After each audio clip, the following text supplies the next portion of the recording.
Good evening, ladies and gentlemen. Coming to you live from the outskirts of the internet. This is the Gaming Saloon for April 20th, 2019, with your host, Spacebagger2448, and Wrap It Up, Salon. I apologize for the echo. What did you... Oh, did you... The stream was unmuted on the dashboard? I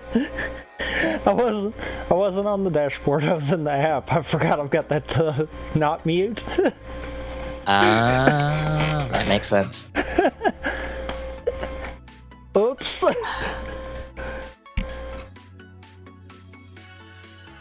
I'm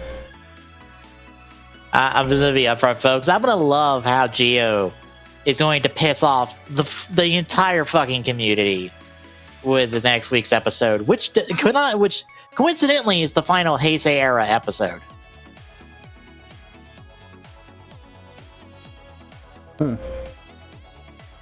Like, next week is the final Heisei era episode of both Rider and Sentai, and the Rider one is going, by the way, you know that guy you don't like from Hibiki? What if we made him Hibiki? Oh, you'd hate that? Okay, we'll do that.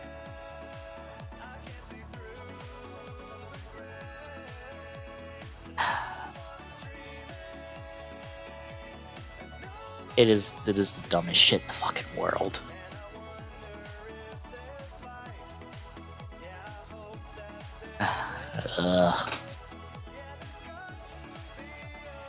But, Tommy, what have you been playing these last couple weeks so I don't rant about fucking Geo being shitty? Honestly, not much. Outside of what's been streamed. I maxed out my level on Splatoon 2 for the Splatfest today. I haven't. I needed like 2 more games or so.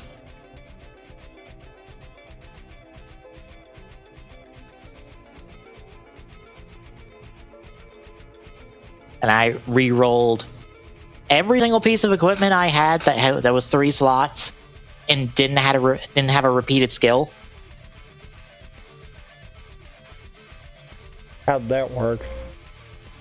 Well, it took about 20 snails, and I got like 3 or 4 pieces of equipment with doubling up, and a couple of them got double main power up. Oh, wow.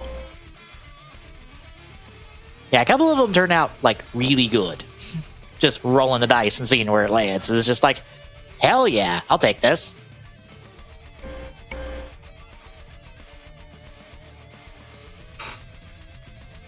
I think I have a new favorite. I think shoes, because it's double run speed up and double main weapon up.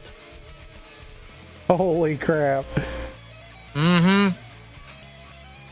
Bear in mind, one of those run speed up or speed ups, that was the inherent part of the boots. The other half and the 2 mains were what rolled. And I was like, you're my new favorite shoes. Because holy shit, that's amazing.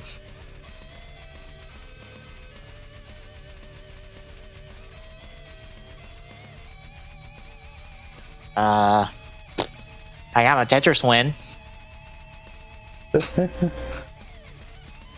And I don't know because I wasn't paying attention. I might have killed 3 people at the same time to get the win. Wow.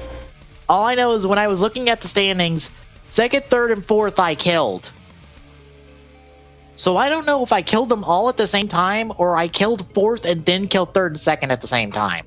Because I know I think I got multiple people at the same time. I just don't know how many, because I didn't realize I won until I saw the 1st place. And I'm like, holy shit, I win! Yay! Nearly 500 games, and I finally get a win.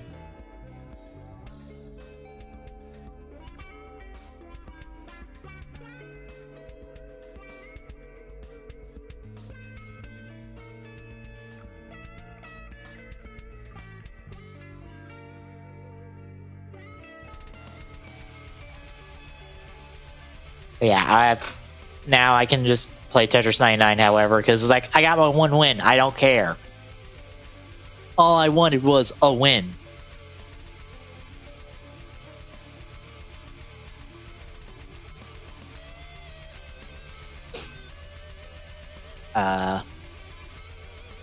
Honestly, I haven't really playing anything else outside of what we streamed.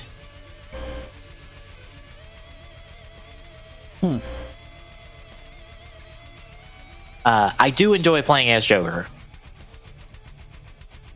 Just a bit. So I like my mobile, not necessarily light characters, because Joker doesn't feel light. He feels kind of like in that medium range.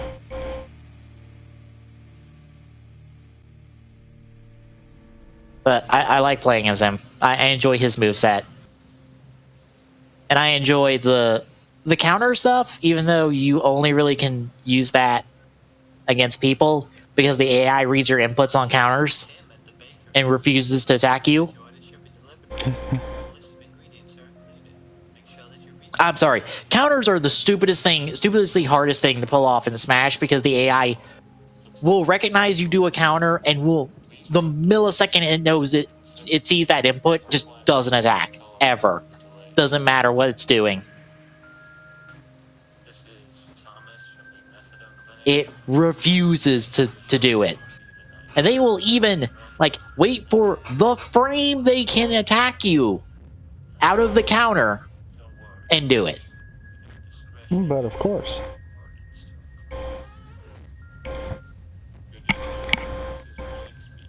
Yeah, I enjoy playing as Joker. I've done all the spirit fights. For some reason, the last spirit fight, the big legend one against all of the Phantom Thieves besides Goro, because fuck Goro. Fuck asshole. For plot reasons. I got my ass handed to me the first time, but the second time through, I tore it through them like it was nothing. I don't know what happened.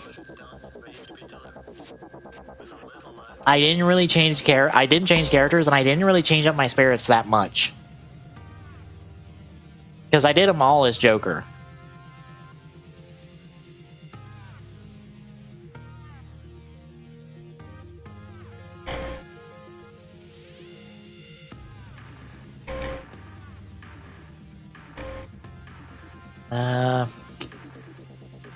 I don't really have anything else. No, not really. That's what we stream, so. Anything else before we crack in the articles? I can't think of anything, actually. Alright then. First up, coming straight from Wired. And just to be upfront, these are not rumors. These are confirmed straight from Sony details about their next console. And more specifically, the specs of the console. Which we'll just call the PlayStation 5 for simplicity. Even though that's not the name at the moment.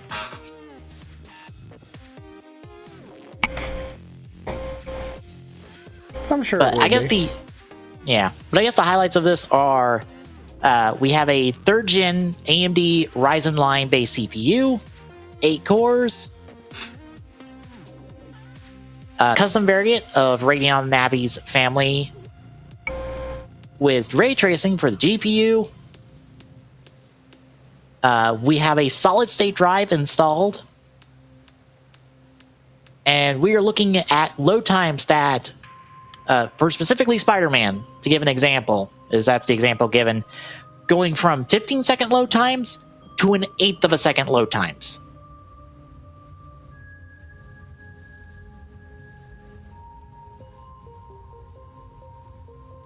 Like, that is a drastic drop.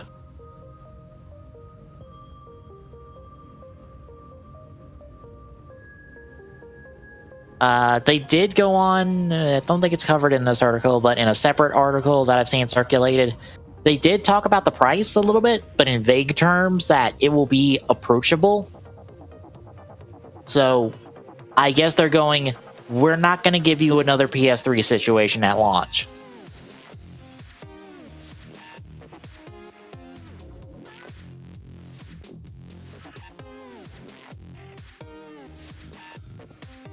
So, what do you think of the specs?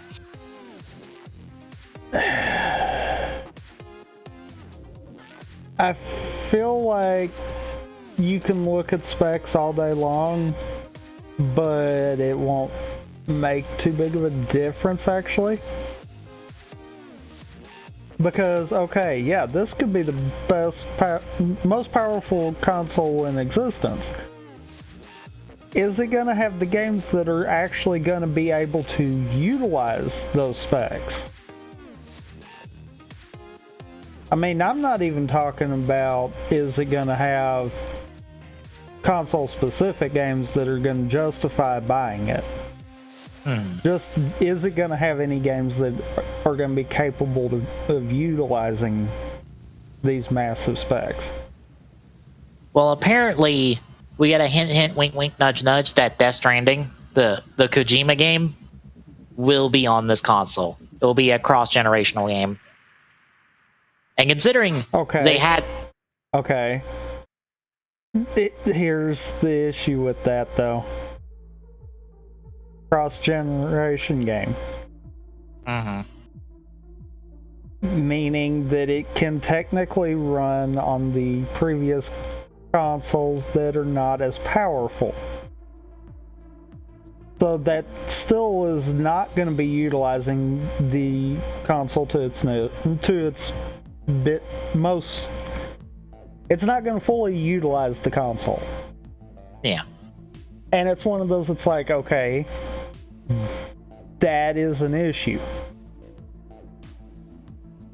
I would say, considering Spider-Man was running on, I think, a dev kit for this.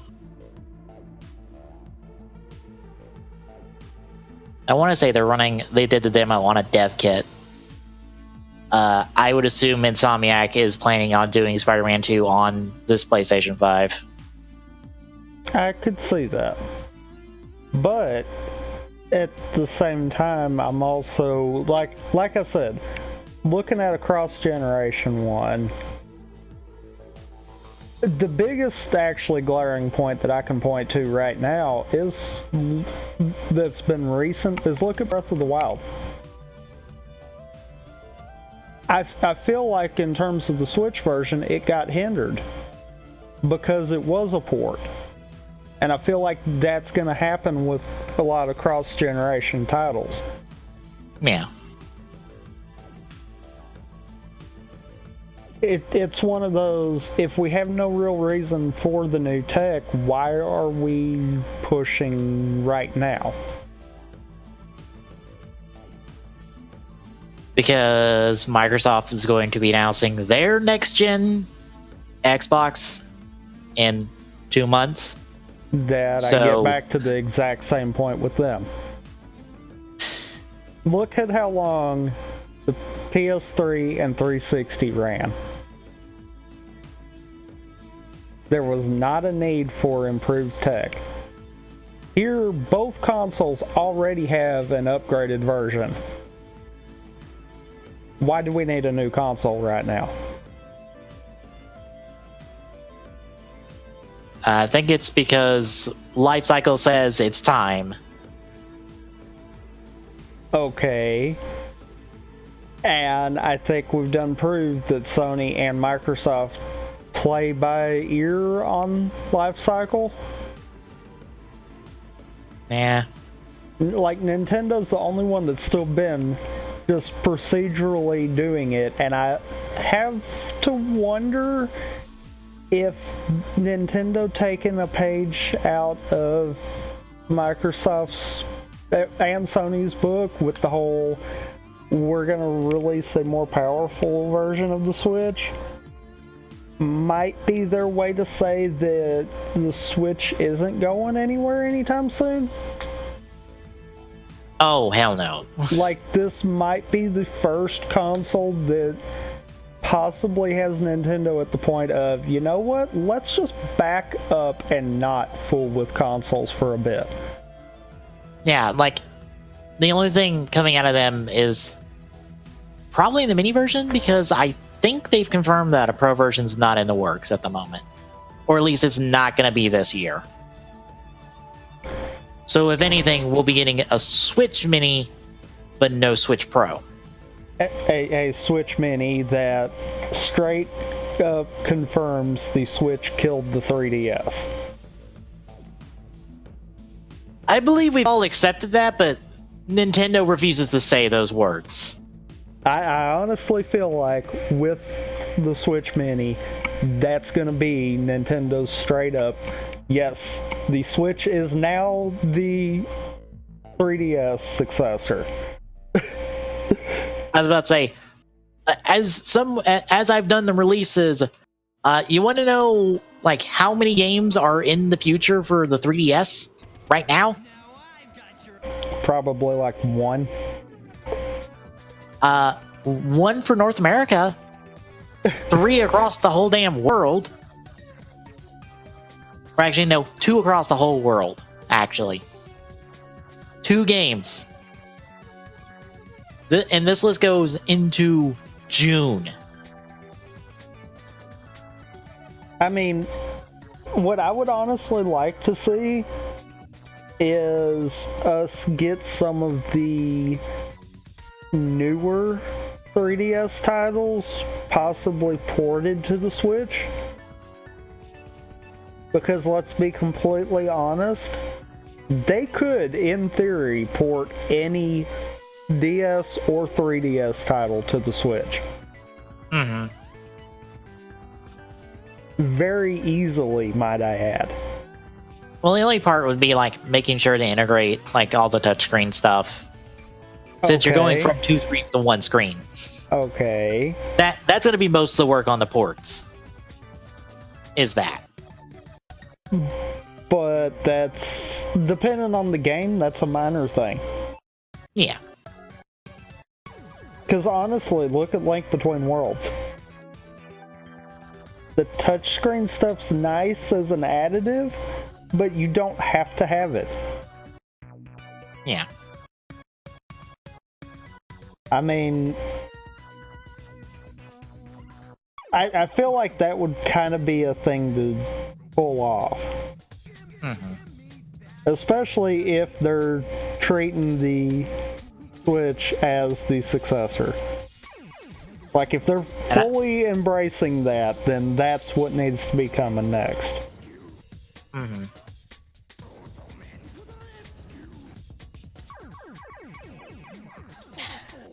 Yeah, these specs are neat and all, but specs don't sell a console. No. Games sell a console. Mm-hmm. That is a proven fact. If you have no games, no one cares. That is Looking just at you, Microsoft. Yeah.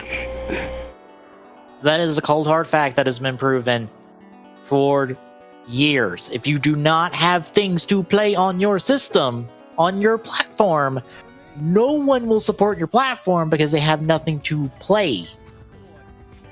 That's kind of the reason VR is here, but not as elevated and as like there as a lot of other stuff, because there's just not a lot of standout titles on VR.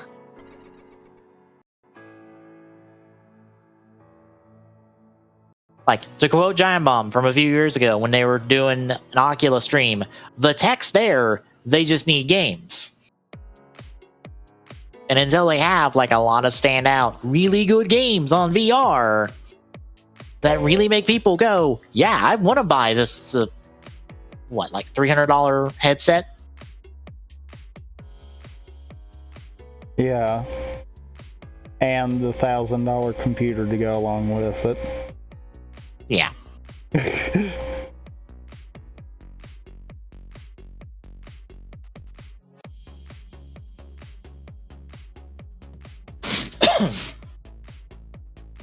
So yeah, like, the specs are cool and all, but I would rather wait and see to see what Sony will actually put on the PlayStation 5. And I guess we're looking at a next year release, but it will probably be shown off this year at E3 to some extent. Probably. Just to be like, the cards are on the table.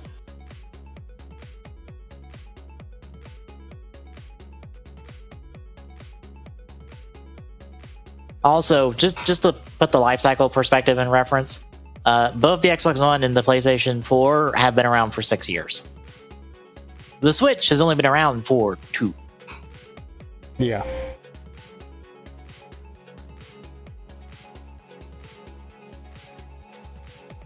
But speaking of Microsoft, guess what they announced?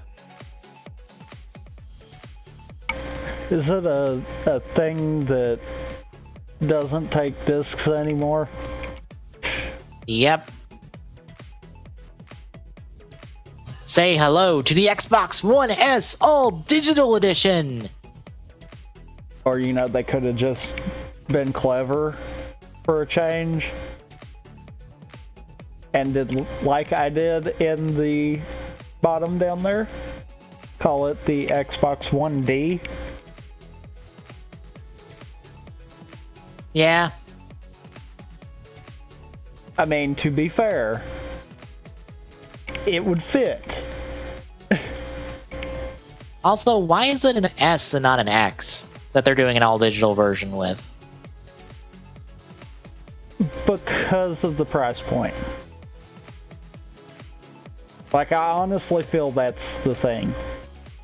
This is essentially going to be the same thing that Nintendo's going to be doing with the Switch Mini. Yeah. Cut price to hopefully get more people that were like, it's overpriced. You're looking at $250 on launch on May 7th. $50 less than the standard Xbox One S, and it comes with Forza Horizon 3, Minecraft, and Sea of Thieves. Which, just to coincide with this, they also announced that, yeah, we're rolling Xbox Live and Game Pass into a bundle that you can buy. I didn't see the price tag on it, though. I think everything I was seeing was saying that it was going to be like 15. I don't know if that's official or not, but I know that's what I was seeing. Which, if that's the case, then that's not bad. Because if you think about a month to month, you'd be paying $20 for both services.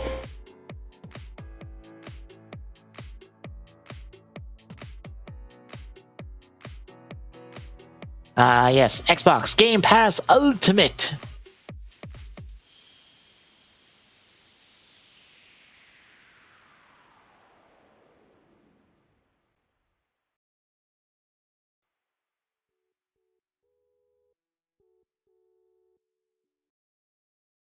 Oh, and you get a 10% discount on any game you play in Game Pass.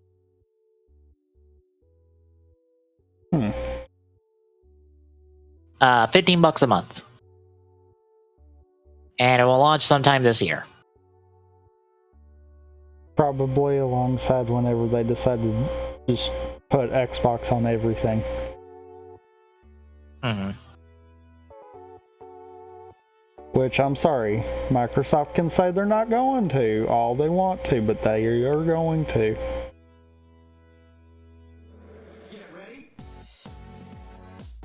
Yeah.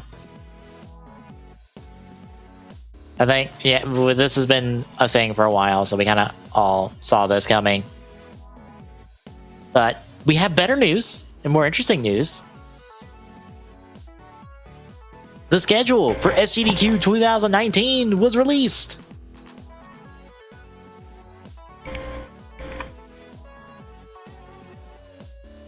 But June 23rd to 29th is the week this time around. And we are starting off with Spyro. Which, to be fair, I feel like is nice. Because wasn't it AGDQ that we started off with the... No, I think it was last year's SGDQ, wasn't it? When we started with Crash 3. Yeah, we started off with Crash 3. So I think that's a nice little kind of handoff, so to say. Yeah. also, this like first day is like really good. Just from a game's perspective. Because you got Portal 2, Turtles 3, you know, the Turtles game that everyone knows and loves. DKC Mario Brothers 2, DKC 2, Kirby Nightmares, Sonic Generations, Zelda Minish Cap, Devil May Cry, Streets of Rage, Final Doom. Like, that is a really good day one. I didn't realize the Minish Cap speed run was only like 2 hours. Well, that's one of the portable Zelda titles. I might actually look into that a little bit more then. Because I kind of liked Minish Cap. I didn't get to finish it. I need to try to do that at some point, but I kind of liked what I did play of it. Uh-huh. Then we get some less than optimal games starting Monday. We got some Metroid, DuckTales 2, Marvel Madness. Contra. Yep, Contra. 2 Contras. Bit of Castlevania. We got a Castlevania block. So we got regular Castlevania, we got Curse of the Moon, Symphony of the Night, and Portrait of Ruin.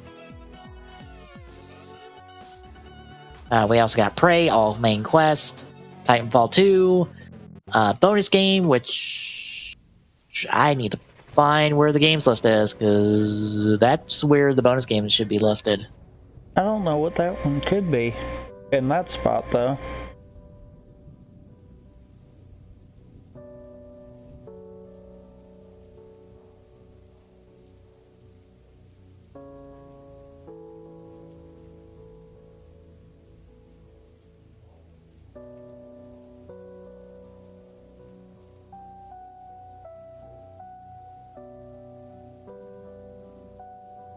Is it that one?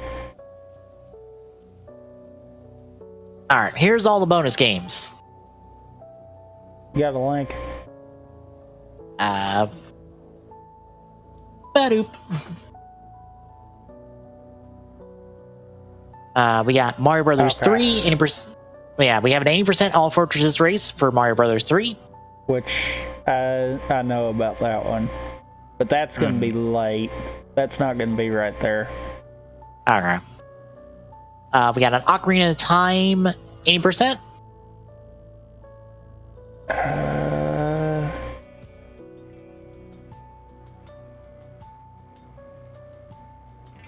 Taskbot playing Celeste again.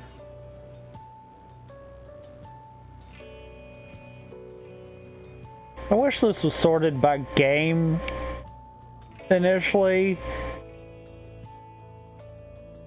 because that would make that so much easier. Yeah. We got StarCraft Brood War, Protoss campaign. I bet I know what that is in that spot. I bet that's perfect, Dark. I was about to say, what's our estimate? 40 minutes? 40 minutes, yeah. and it's a shooter, so it would fit in with the games around it. Yeah. Yeah. Yeah, Perfect Dark, any percent. Pokemon Crystal, any percent. Deltarune, New Game Plus, any percent. I believe a race. Yeah. Looks like it, yeah. Sort by game, it's a little easier, trust me. I got it sorted by game. I saw the 2 and I was making sure it was a race and it wasn't anything else, because the race part is not mentioned until like way to the right. That's all our bonus games, because we also have Borderlands 2, Metroid Prime, and Prime 2. Double Prime. Yeah, I remembered seeing something about that. Ooh, the original Uncharted on PlayStation 4. Ooh. I want to see that. I want to see OG kind of janky Uncharted. Because I'm not going to lie, original Uncharted has a bit of jank to it. It is not as polished and smooth as the rest of the series. Mainly because that was a almost PS3 launch title. It was like super early in the PS3's lifespan, because there was a whole crap ton of 6-axis shit thrown into it. That's like the weird thing you can, like, if you're playing a game and there's a lot of 6-axis movement in the game, it's almost guaranteed to be an early PS3 title because they tried to shove it super hard, that 6-axis stuff, early in the lifespan. It wasn't until later on they're like, nobody wants this. Stop it. Nobody wants to flick their controller around for years to do shit. We got Kirby Air Ride. Kirby 64, Ape Escape.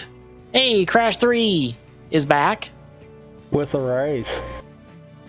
Ooh. Because I'm sure that's a raise. We got Punch Out for the arcade and Punch Out for the Wii.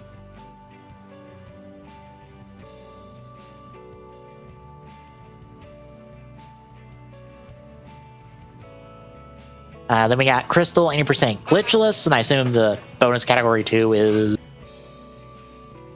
No? That's 43 minutes. Nothing's really... Oh, that would... That spot right there? No? No? No. Because there should be a task block farther. Yeah, maybe that's the 80% for Crystal. Because you have Crystal glitchless, like, just above it. Granted, that's 20 minutes, not 43 minutes, but nothing's 43 minutes. Yeah.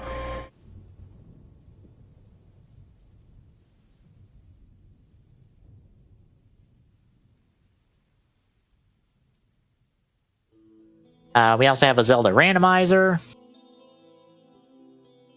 Sunshine Race. RE2 Remake. Claire A versus Leon A. I'm really curious to see what that will look like. Silent Hill 3, Sonic Adventure. Oh my god. Did you look at that Sonic Adventure? Oh my god. Big the frickin' cat. 2-player, 1 controller. Yes. The best part of Sonic Adventure, you know? Fishing. Froggy. Oh my god. We also have Dive Kick, which is a fighting game with one button that you dive kick, and I believe is also one hit kill. I remember this from like a while back. I think John played it for a stream. Literally, it is, you have a button that jumps, and you hit it again, and you dive kick. And if you hit, you win. So it's just you're just trying to outthink your opponent. Alright, we got some Katamari. Shrek? Or Shirk? That's not Shrek, right? No, that is Shrek. Yeah. Okay. We have some Castlevania. Okay. What? Glover. Oh my god. I was about to say, we got some Castlevania DOS on as well. Oh goody. I have come to find out that if they say X game on DOS, that's probably a bad sign. Well, okay. It's probably going to be a bad game. I'm gonna say this. It's in the early morning part. There's a lot of either super long games or super meh games. Yeah. Like that is just that area. Last Action Hero, Splatterhouse, Sylvester and Tweety. Ooh, Cluster Truck. Ooh, I want to see that. I'm surprised that's a early morning one though. Yeah, that's like 10 o'clock-ish on the East Coast. That's not like super early. Yeah, but it's really the first run coming out of the late night stuff kind of deal though. Yeah. Yeah, I want to see that because Cluster Truck looks really cool. For those that don't know what Cluster Truck is, it is parkour on traffic. Is the best way to describe that game. Also, can the Cluster Truck devs invade and fuck with the game? I'd say for the speedrun, they probably turn that off. I am sad. Like if I had to guess, because otherwise that is just too much RNG and luck. There is no RNG and luck. There is, we're gonna fuck with your game for a little while. Have fun. Next Machina Fury, some Nuclear Throne, some roguelike for you. X2, ooh, Command and Conquer. I think that's the first time I've seen a Command and Conquer on GDQ, I think. I think it might be the first time for Red Alert 3, but I don't think that's the first Command and Conquer I've heard about there. Okay. Bonus game 3 is, but that's the hour-long one. Is that Mario Bros. 3 race? I don't know. StarCraft fits that. Oh yeah, no, yeah, StarCraft. It's probably StarCraft, considering like Command and Conquer's just before it. Because I can't think they would do that there either, really. Yeah. Like it doesn't Link between... really fit. Let's see, Link Between Worlds, Dark Souls 2 with DLC bosses, some Dead Rising. Ooh.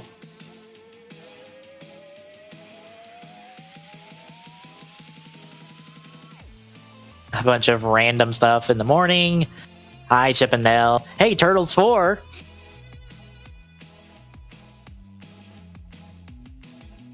Oh, Sonic CD in Sonic 3D Blast. Oh, hey, there's a Fates run. I assume that's a choice between Revelations, Birthright, and Conquest.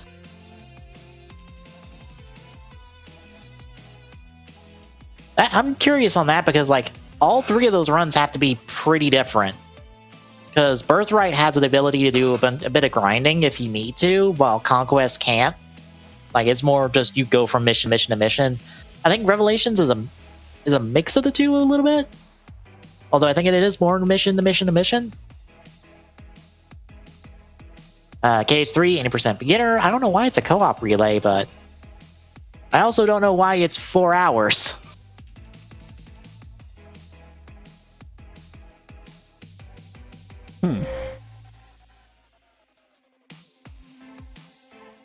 Like, 80% beginner is what, like, it's under 3 hours right now.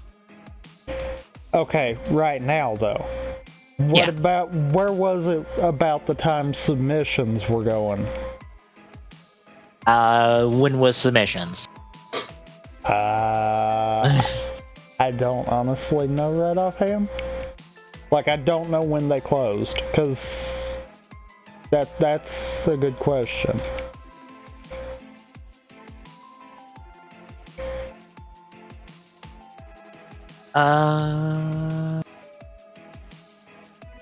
Let's say like 2 months ago-ish, 3 months ago.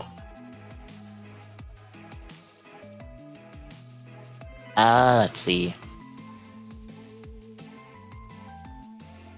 Yeah, maybe. Because granted, all the time. That's the thing too. Because looking farther down the Grand Poo World 2, yeah, Mitch has I'm wanting to say a 57 PB for that. So that tells me that submissions, that he at least submitted that while he was still plus an hour. Yeah. I mean, that game is difficult, don't get me wrong. Mm-hmm. It's probably a good thing he's got that much padding. but I can't see him purposely giving himself almost 30 minutes of padding. Like, I can't see that. So it could be the same thing with KH3, it just wasn't optimized to where it is now even.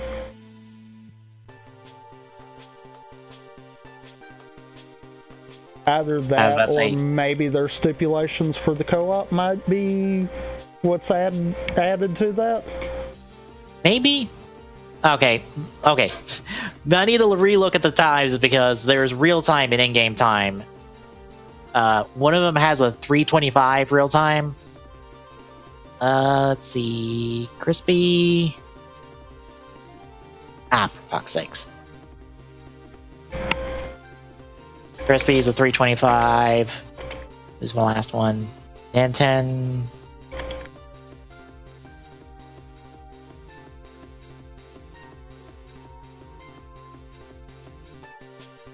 He has a 3:15.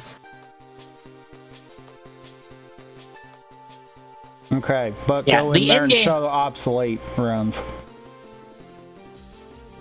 Yeah, the under 3 hours is in-game time, actually. Real time, we're not under 3 hours. We're, like, the best time is, like, 3:11 for real time. And bear in mind, those best times are with an SSD drive. Okay, I'm going to point this out. If you go in and look at obsolete runs, it's possible that was before it got optimized down. That would not surprise me.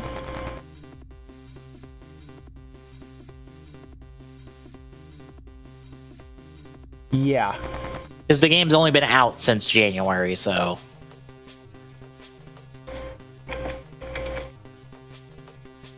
Also, it is insane that you can save about, like, 20 minutes with an SSD?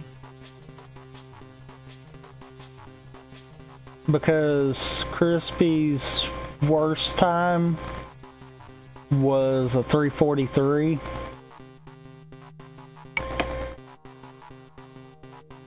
I'm taking a look at each of them. Nintendo had a 3:43.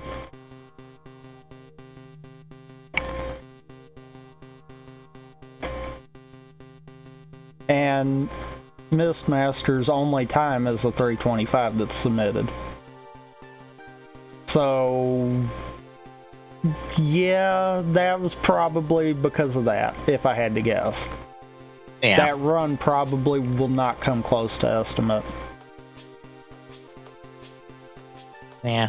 Which, I mean, the GDQ staff have to know that stuff like that's going to happen, especially when they accept a newer game in. Yeah. Because, case in point, that one's got the potential of saving 30 minutes. Like I said about Grand Poo World 2, that one has a potential of 30 minutes. It's one of those, they have to know stuff like that's gonna happen. It kind of boils down to, you get too new of a game in, submissions are at least a month out before, usually more than that. Yeah, it makes sense. Also, if you're wondering, like how many, is level 1 really that unpopular? Look at how many beginner runs there are. Then look at how many level 1 runs there are for the exact same difficulty.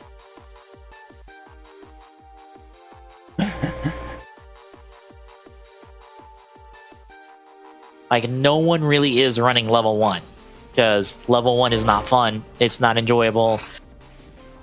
And, like, we're supposed to be getting crit within, I guess, this year. We don't know when, but from what's been said, it's a mixed bag on if crit is going to be good or not. So even a crit level 1 is like,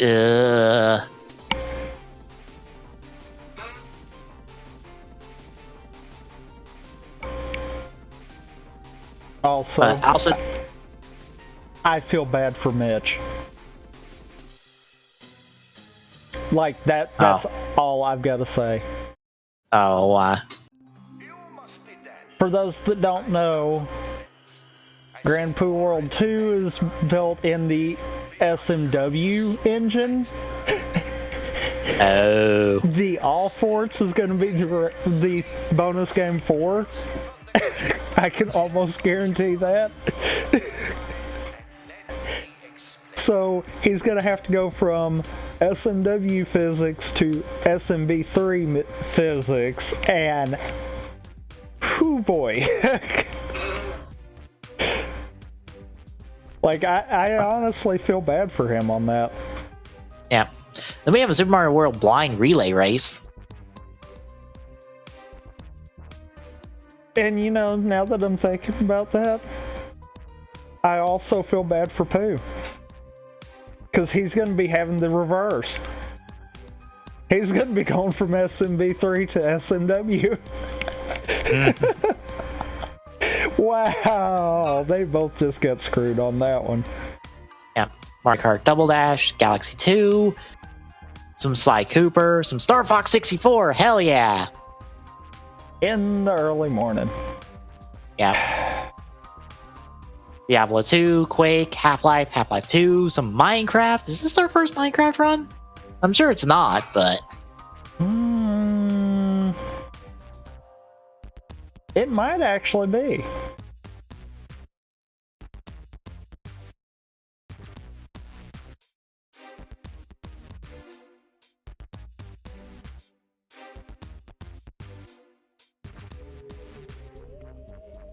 We got an Octopath Traveler single story bid war. I still need to play Octopath Traveler.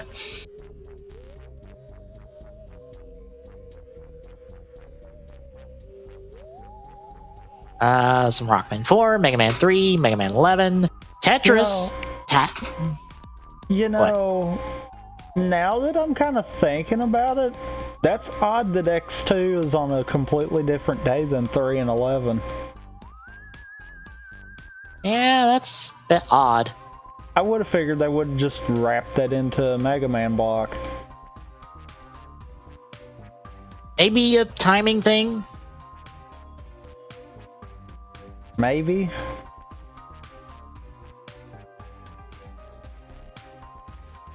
Taskbot playing Mario Kart Wii.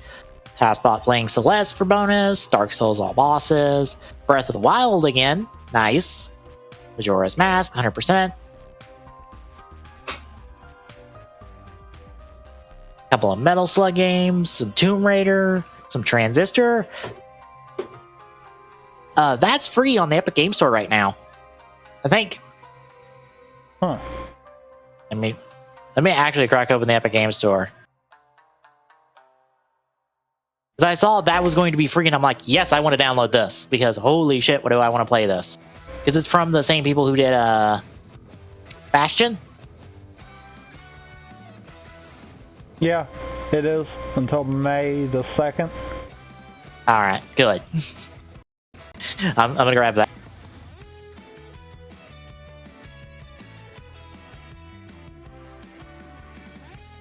A bit of Skyrim, some Let's Go, Super Mario World, Link to the Past plus Super Metroid Combo Randomizer, and then Chrono Trigger to take us out.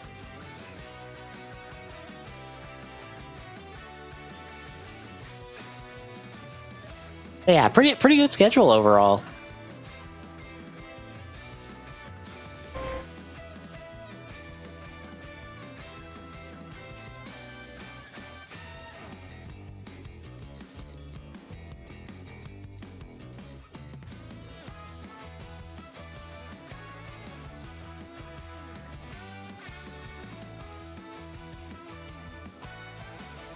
Any other like handouts from the schedule? No, I think we hit them all. All right. Well, have you ever wanted a Capcom logo 2-player arcade stick with built-in games? Do you want me to be honest? Yes. No, not really. Well, if you do, for $260, it can be yours. You kind of spun that wrong.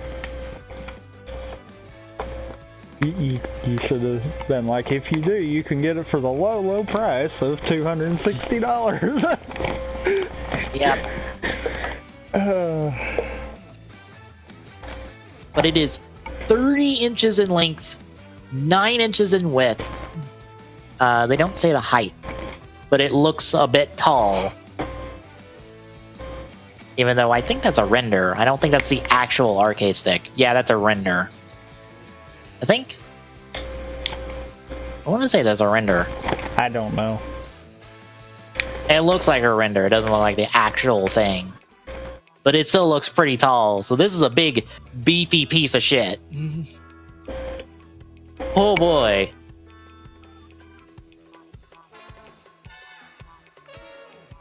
And do you want to know what games it comes with? Sure. We have 1944, The Loop Master, Aliens vs. Predators, Armored Warriors, Capcom Sports Club, Captain Commando, Cyberbots, Darkstalkers, Echo Fighters, Final Fight, Ghouls and Ghosts, Gigawing, Mega Man The Power Battle, Pro Gear, Street Fighter II Hyper Fighting, Strider, and Super Puzzle Fighter 2 Turbo.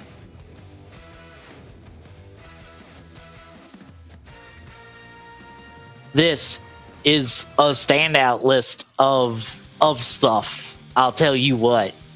Also, I didn't know they made. Yeah, I didn't know they made a Mega Man fighting game.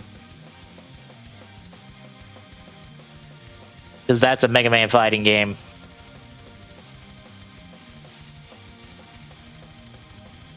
I mean, does it surprise you? No, because they made a Sonic fighting game.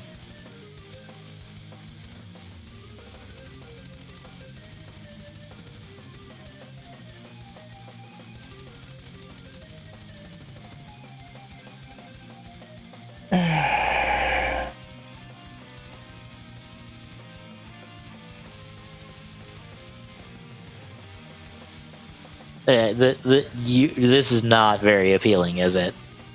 No. I also don't think you have a really good spot to rest your wrist on that stick. Or those buttons. Well, I mean... Yeah, there's no good place to rest your wrist for those buttons. Is it bad that this needs to be like a few inches thicker?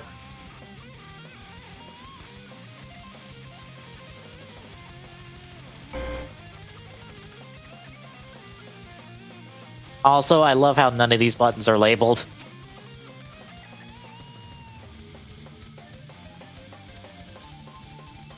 Like, none of these buttons are labeled. That, God, this sucks. Yep. Oh, God. And that's Thanks, an Capcom. understatement. Yeah. But, you know what sucks more? Well, there's a lot of stuff, so you might have to narrow it down. Announcing a game with no gameplay. Yeah. That does suck. So, at Star Wars Celebration, we got the announcement of Jedi Fallen Order. Well, we've got our first look at Jedi Fallen Order. It's been announced for like a year now. But, yeah, you want to know what the short and long of this is? Because, by the way, that trailer up there, that's a story trailer. There's no gameplay. It's all cutscenes. All cutscenes. Essentially, you play as a Padawan who's in hiding after the events of Episode 3 and before the events of Episode 4. You're on some planet, essentially breaking down and scavenging wreckages of old Republic era ships. And one day, a friend of yours almost gets eaten by a not Sarlacc. And I guess you use the Force to save him. And oh, look, you're a Jedi. You need to die now, so you're on the run from the Empire. And that's it.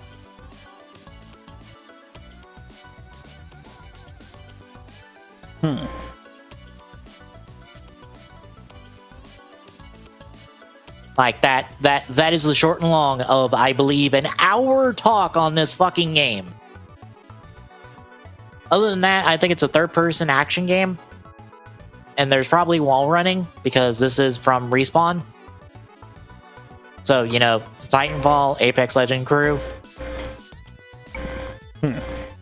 And also, especially on Twitter, fucking swear up and down, we swear on our heart of hearts, we will not put in, or there will be, microtransactions or any other loot box bullshit in this game. We swear. That's sad that that's a marketing strategy for them. Yeah. Also, there's no multiplayer. We swear. This is a single player game. We swear. We promise.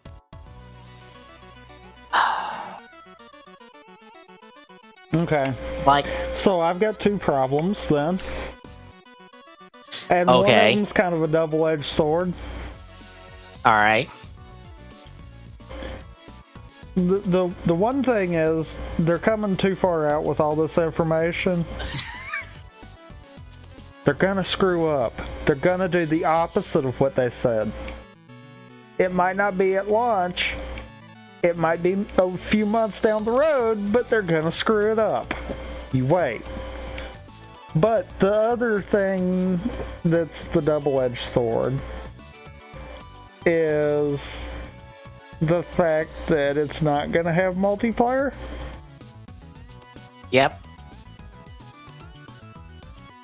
Because what that effectively has done is force the mindset of, I play it once, I'm done.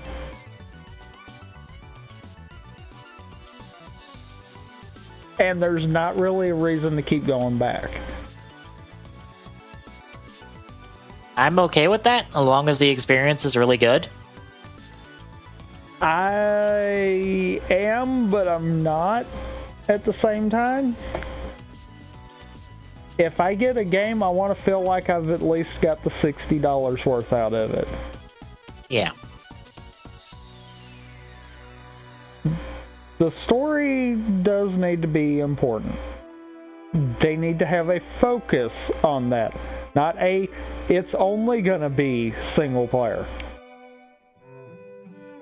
Like, there should be some kind of multiplayer, but it should be back burner. It should be so back burner that they effectively just have an outline for multiplayer and build it after the game's done. But like I said, that's a double-edged sword there, because honestly, when you let them do multiplayer, they want to focus multiplayer. So it's like, I feel like I don't know the proper answer for that part of it.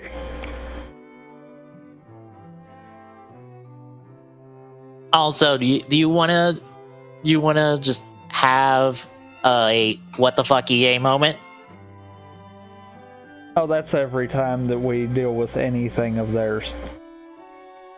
I know, but you know, BioWare, who, you know, has made Star Wars games before, they made Anthem, a multiplayer-focused online games-as-service game. And Respawn, who are known for their multiplayer gameplay, are making a single-player Star Wars game. Uh-huh. Uh-huh. Why aren't they making the other game? Because that would make sense.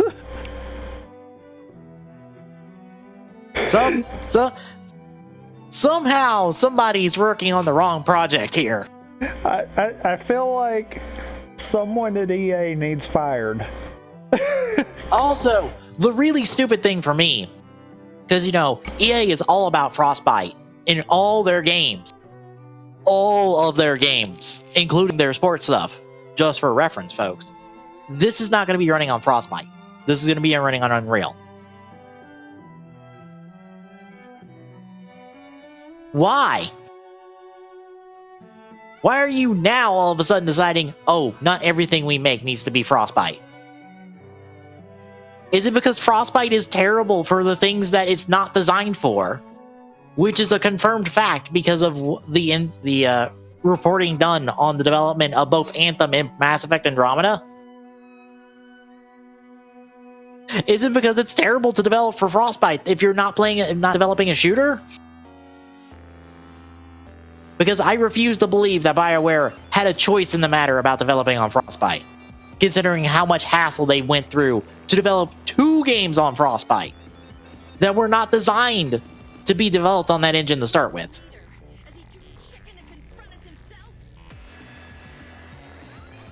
Because for reference, Frostbite in its toolset doesn't have an inventory system built in. It doesn't have a save system built in. It doesn't have the things you need for the games that are Anthem in fucking Mass Effect Andromeda. BioWare had to make those tools from scratch. That is extra development time dedicated to just make the thing they need when another engine would just have the shit they need. So I refuse to believe that BioWare had a choice on Frostbite. Now that Respawn goes, oh, we're developing on Unreal, we're not developing on Frostbite. You know what it might be, though? What?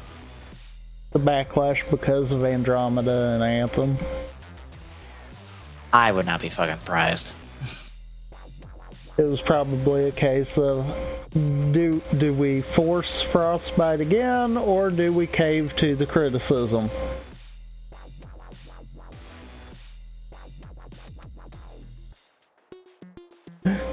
Well, considering they about got the Star Wars license taken away from them, and got in a bit of legal trouble over fucking their last Star Wars game, maybe, just maybe, we need to not make problems.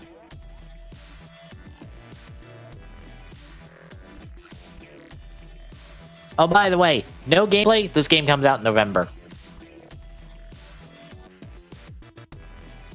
No gameplay in this game comes out in November. Apparently, we gotta wait till E3 this year to see gameplay for this fucking game. That has been a thing on the table for EA for a fucking year now. No, we probably still won't get anything at E3. Oh, if we get nothing at E3, I'm out.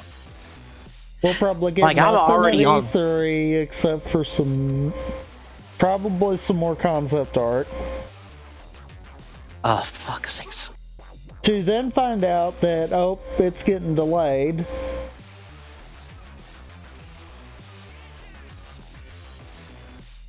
Like, I'm sorry, but this reveal at Star Wars Celebration reminded me too much of the Anthem talk from last year's E3, and I was having none of that. I am not going to be sitting here watching people talk about a game and not show us the game for an hour. Fuck that. If you want me to be excited about the game, show me the game. Don't show me story. No, show me gameplay.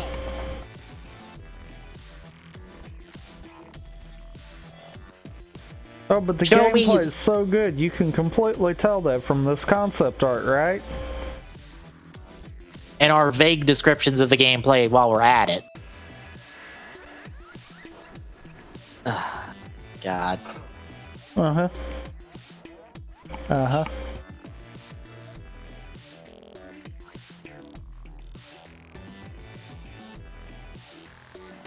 Well, you ever feel like EA should just stick to sports titles because they managed to not screw those up? Well, to be fair, you can't screw up what you've already made the factory for.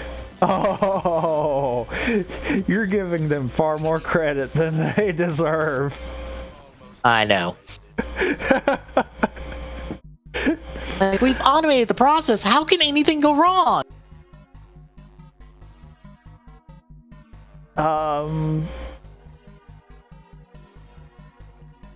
I feel like it's amazing that you can't make the insert frostbite joke with that. Yeah.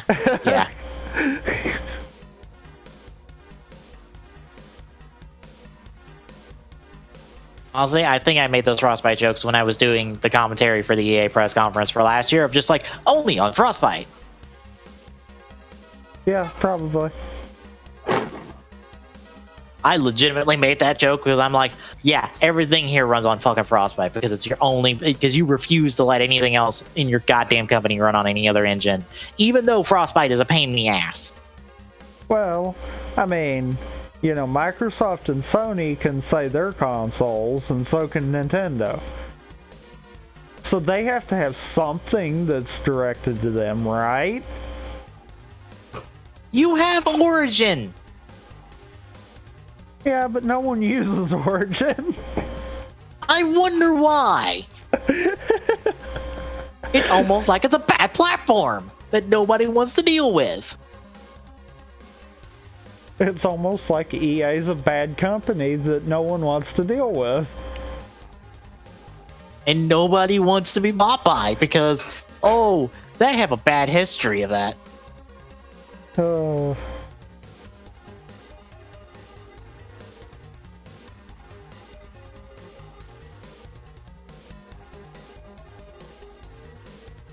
I'm just waiting on the day that EA decides that they're going to make their own console. Oh, God. Like, I am just waiting on that.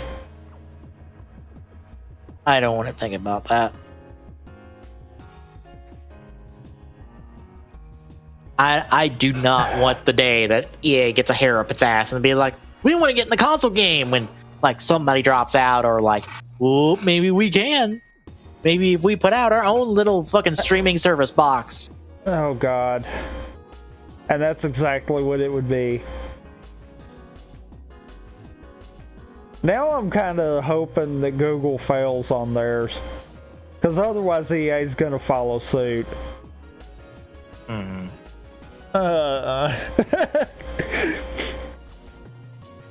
I mean, that's one thing. No matter what happens with that, I doubt Valve is going to follow with doing anything like that with Steam. Like, I just doubt that. Haven't they already done a thing with Steam? Not to that point. Like, they've more done stuff that Microsoft is trying to do with the Xbox One. Where you can basically play it on any computer.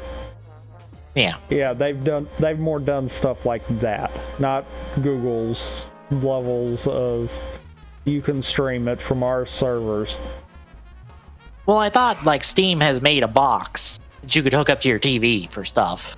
That still plays on your installed... it still plays from the installation location on your main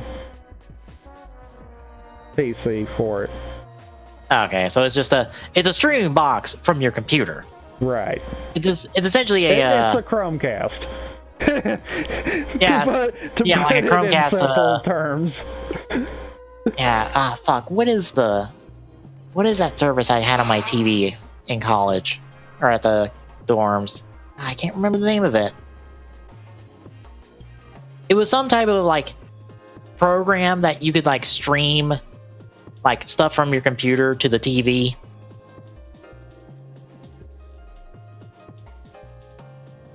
You could literally have it identify like every video file on your computer and be like, I wanted to stream this to my TV. And you can just do it. I can't remember the name of it. But it was really good.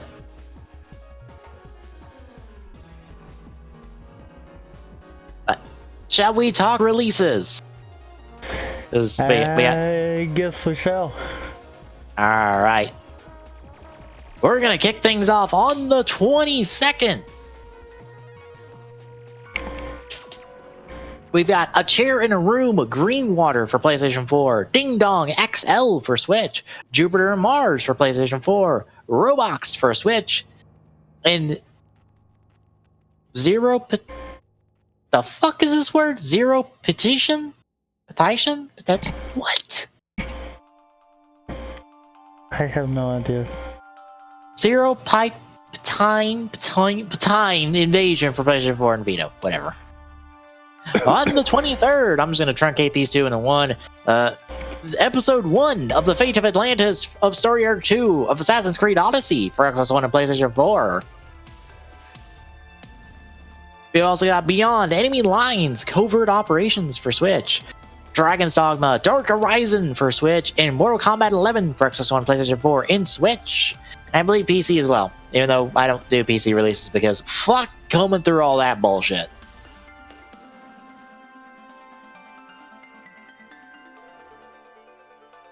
On the 24th, we've got Bowling Bolt for PlayStation 4, Day Through Time for PlayStation 4, Deponia for Switch, Ponkapu for Switch, Prison Boss VR for PlayStation 4, Steam World Quest, Hand of Gilgamesh for Switch, Unknown Fate for Xbox One, and Zero Patine Invasion for Xbox One. On the 25th, we have Egolas for Switch, Arcade Archives, Psycho Soldier for Switch, Citrus Alpha for Switch, Death Coming for Switch, Homo Machina for Switch, Joe Jump Impossible Quest for Switch, Lost King's Lullaby for Switch, Picross S3 for Switch, Typewriter for Switch, Vandals for Switch, and Vectonom for Switch. All the weird names this week. Jesus. All the indie titles. Pretty much. On the 26th, we have Box Boy plus Box Girl for Switch. That's got a demo on the eShop right now. If you're curious about it, there is a demo. We've also got Days Gone for PlayStation 4. You remember that big zombie title from last year at E3? I think so, yeah. Yeah, with all the big zombie hordes and stuff, and you having to lure them out. Yeah. Yeah, that game. That game that has quietly been under the radar until now. I think it's going to come out okay. It's gotten a hard push recently, but I don't know. I don't think it's just going to go over that well, unfortunately. We also got Dig Dog for Switch, Borero Chronicle Hyper for Switch, Super Bloody Hockey for Switch, Ugly Dolls, An Imperfect Adventure for Xbox One and PlayStation 4 and Switch, and Zero Patine Invasion for Switch. On the 27th, we have Goat Punks for Switch, and on the 28th, we have Ultra Wings Flat for Switch, and on the 30th, we have Black Paradox for PlayStation 4, Fade to Silence for Xbox One and PlayStation 4, Fell Seal, Arbiter's Mask for Xbox One and PlayStation 4, Final Fantasy 13, The Zodiac Age for Xbox One and Switch. That's 12. And just... God damn it, yeah, it is 12. Fuck. Not 13. Yeah, There's no, that is not... 13. That is super not 13. No, that is Final Fantasy Star Wars, The Zodiac Age.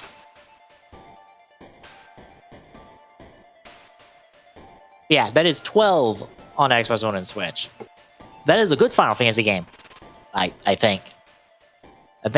Is 12 considered a good one? 13.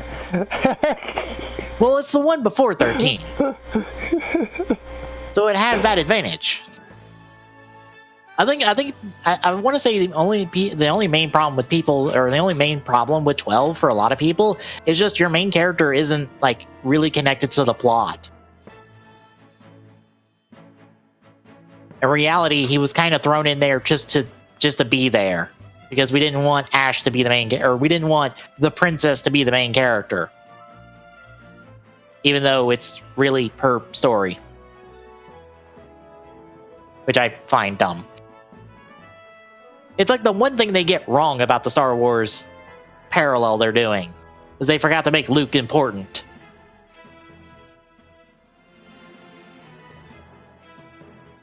We also have Just Cause 4, Daredevils of Destruction for Xbox One and PlayStation 4. Picking up on May 1st. We have Crash Bots for Xbox One and Switch, Giga Wrecker Alt for PlayStation 4, and Tabletop Racing World Tour Nitro Edition for Switch. On the 2nd, we have Duck Game for Switch, Giga Wrecker Alt for Switch, Hexagravity for Switch, Strike Suit Zero Director's Cut for Switch, Valhalla, a cyberpunk bartender action for PlayStation 4. That I think is pretty good. I've heard some good stuff about it.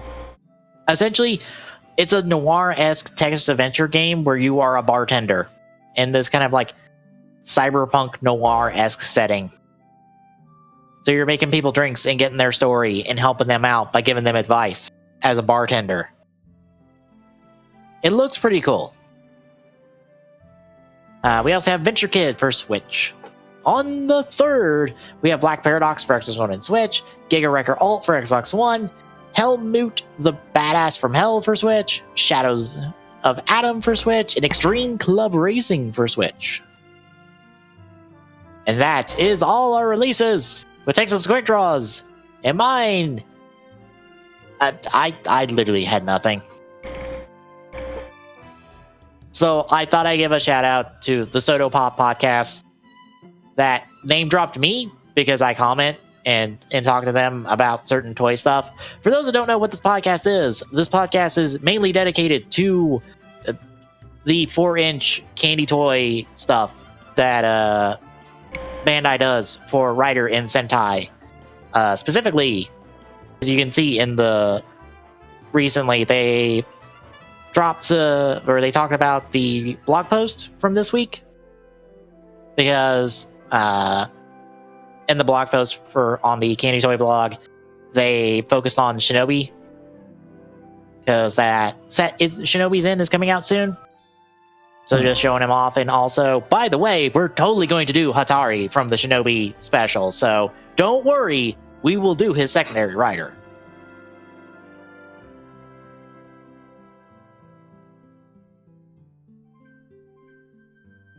Which is neat. I enjoy the podcast. They come out every Tuesday for the most part.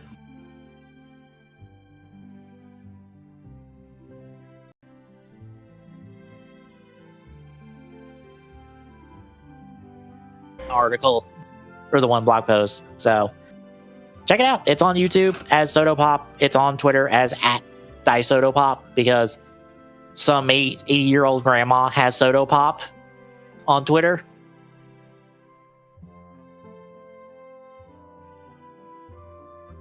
And that's all I got. I really didn't have anything else to talk about, unless you wanted to hear me talk about the Ryu Soldier scans that aren't that interesting. Because it's just, hey, here's a couple forms and some auxiliary mechs, and that's kind of it.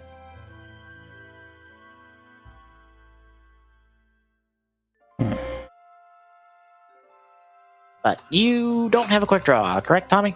Correct. All right. So yeah, that's it. A bit of a shorter week this week.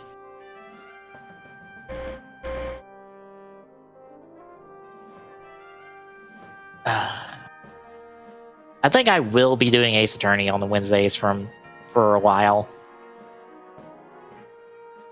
I'll just wait and pick it up Wednesday, and we'll start on it Wednesday.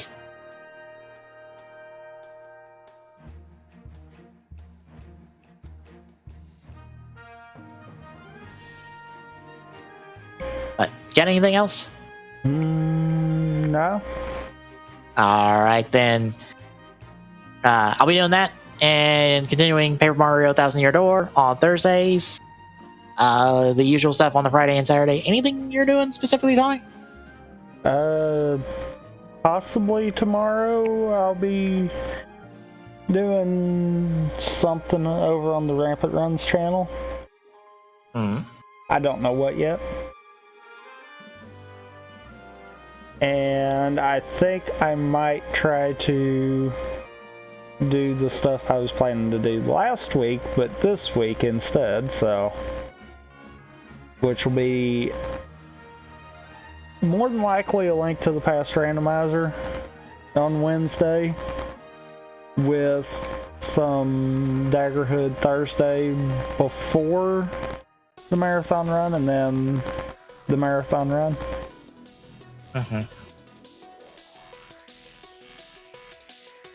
But yeah, I think that's everything I got planned anyhow.